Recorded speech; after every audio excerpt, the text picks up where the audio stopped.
Good morning all. So I've done some more work on the EVSE. This is the EVSE on this piece of decking timber. And the first thing you may notice is that the potentiometer has vanished, and that's because it's no longer needed on here. It's actually been moved over to the transmitter module, which I'll show you in a moment. But let's plug this in and see what it does. I'm plugging it into my PC. It will get 5 volts and it will also link up to the Arduino IDE if that's what I choose to do. And you can see on the display that it says 0W. Now that stands for 0 watts, because I thought, what's the best thing to transmit over the wireless data link? Why not watts? Because at the transmitter end it will be measuring solar power coming off my roof solar array in watts. And at this end, it'll be telling the car to charge with a certain number of watts, the same number of watts really, to match the output from the solar array. So let's now get the transmitter, switch it on and see what happens on the display. So here's the transmitter. It's another Arduino. It's got an N written on the chip because this has the new bootloader, whereas this one has an O written on the chip because this one happens to have the old bootloader. Because the Nano can have either, it can be quite confusing. But there's the potentiometer. It's hooked up to this Arduino with a radio tower.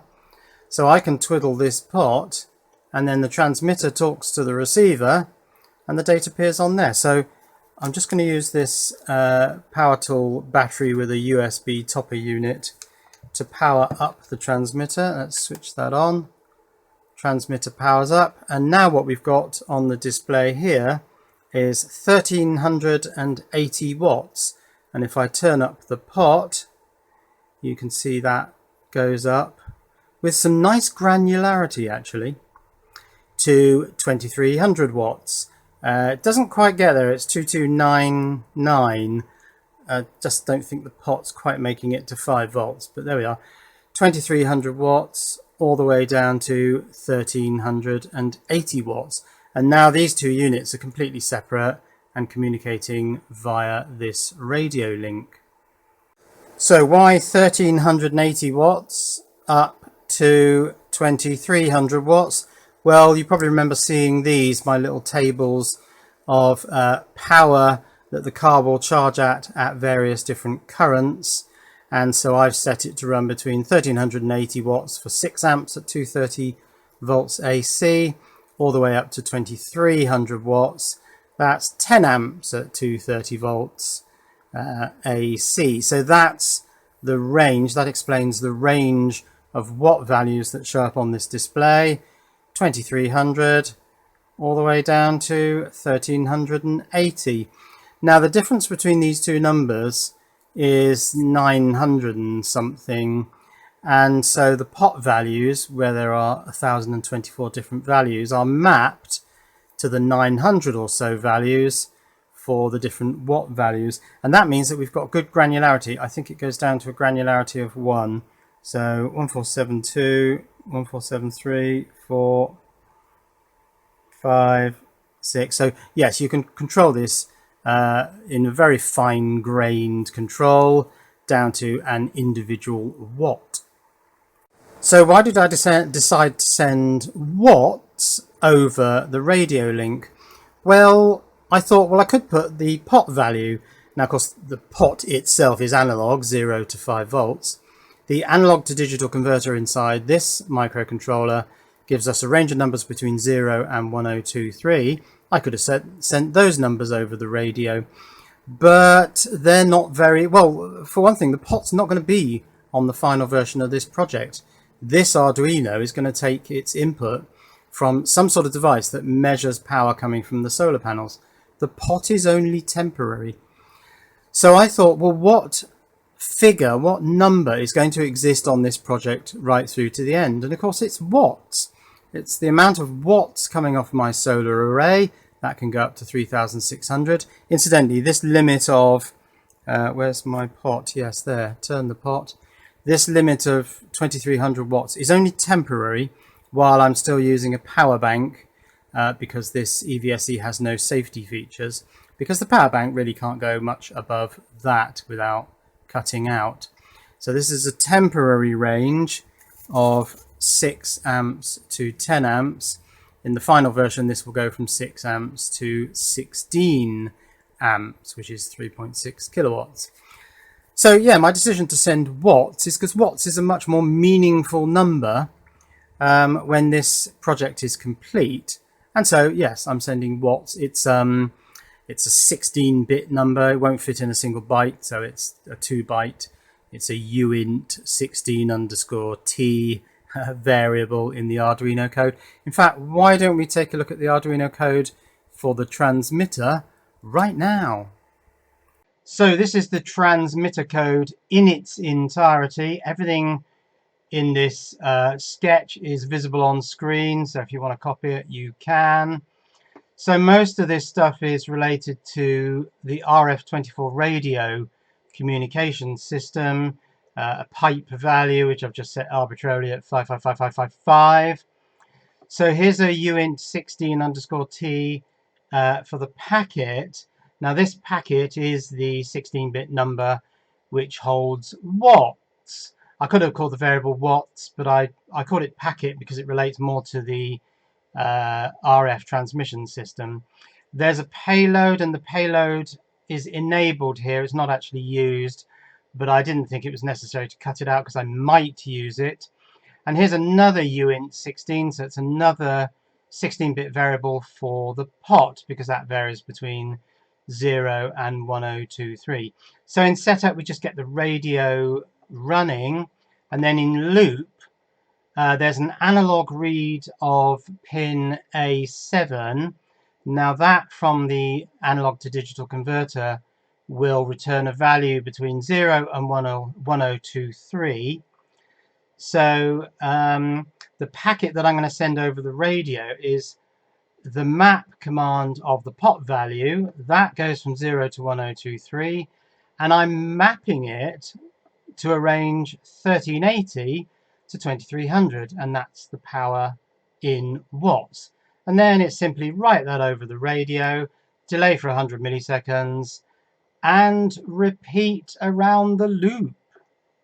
So that's the transmitter code. Simply takes the pot value, which is between 0 and 1023, maps it to a watts value, which is 1380 to 2300, and sends it out over the radio continuously 10 times a second. Not hugely complicated. What about the receiver and the EVSE code? Well, the receiver, the EVSE, the car charger part of this project, will receive the watt value coming in over the radio, and then there has to be another map command, because it has to map this range of numbers, 1380 to 2300, down to this range of numbers for the pulse width modulation hardware. And this is a very narrow range. It's from 19 to 29 hex, sorry, 19 to 29 hex. That's only 16 different values, or is it 17? It might be 17 actually. So this is the receiver and EVSE code. It requires two libraries, one for the OLED display and one for the RF24 radio. I went through this last time, so I'll gloss over it a bit more this time. Here's a variable called PWM. Now this is only an 8-bit variable, because PWM on this particular Arduino, the ATmega328P, is 8-bit. Here are the two lines that double the PWM frequency from 490 Hz up to 980, and then this line tweaks it up to 1 kHz. We've got some OLED setup, some RF24 radio setup, and then whenever a radio packet is received by the receiver, we display it directly on the OLED, because the packet coming over is an integer value, which is watts, so we just simply display it and put a W after it. Then we have another one of these map commands. So this maps the incoming packet value, which is a 16-bit integer, as I say. It'll be somewhere between 1380 and 2300, and it maps it down to hexadecimal 19 up to hexadecimal 29.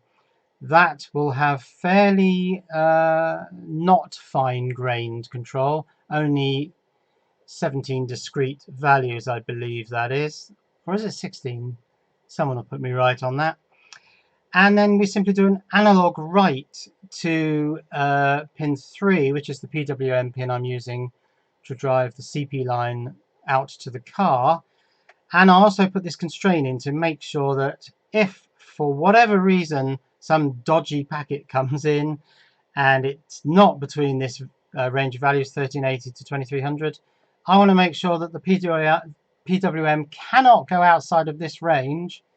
And so I constrain it between 19 and 29. Sorry, 19 hex and 29 hex.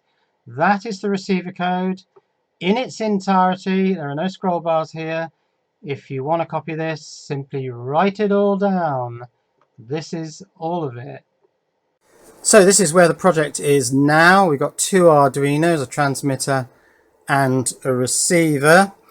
And still got the pot on here, but that will go because we're going to have another method of telling this Arduino how many watts are coming off my solar array. I'll go into that more in a later video, but I'm just going to bring the camera down now so you can have a little closer look at that OLED.